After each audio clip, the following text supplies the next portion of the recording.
We're here at Bogleheads 9 with our mentor, Jack Bogle. Jack, thanks for speaking with us. Always my treat. Thank you.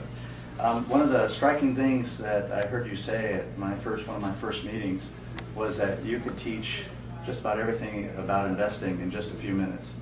If I were to put you in front of every single person in the country for those few minutes, what would you say to them? Well, I'd say first, invest you must. If you don't put money away, you'll end up with nothing. Pretty clear. How to invest, don't make it any more complicated than it is.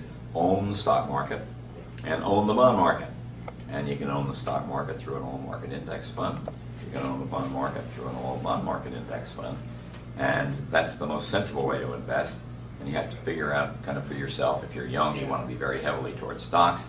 If you're old and you've got more wealth, less appetite for risk, need income more, you want to tilt heavily to bonds. It's a lifetime asset allocation struggle. And just make sure the funds you buy are low cost.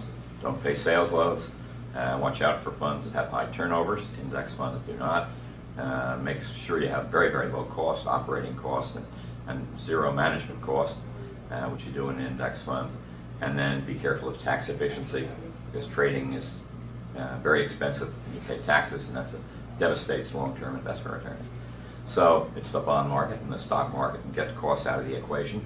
And I guess my final piece of advice would be, don't peak. Just put your money away month after month after month after month, and don't look. And if you start when you're 20 and retire when you're 80, which I'm thinking about doing but haven't decided to do it yet, and you see what that account is worth in 60 years, you aren't going to believe it. Throw everything else out along the way.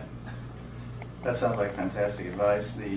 So when you're tempted to peak, or even worse, when you're tempted to do something in response to everything else that's going on, what should we do? How do we avoid that? Well, there's this great sort of American ethic that we can always win, and the great statement is, don't just stand there, do something.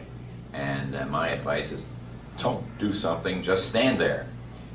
Because we get most excited and most depressed and most likely to sell when the market's at a low, and we get most elated and most optimistic when the market's at a high. When the market's at a low, you're tempted therefore to sell. When the market's at a high, you're tempted to buy. So don't try and time the market. I've often said that I don't know how to time the market. I don't know anybody who has ever been able to time the market successfully. And I don't even know anybody who knows anybody that's timed the market successfully. That's a lot of people. One last thing. Your career spans 60 years, and you've done a lot of amazing things and achieved quite a bit in that time.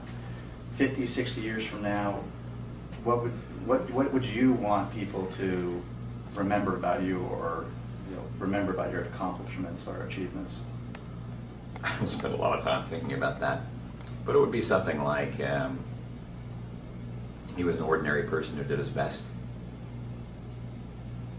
Not that.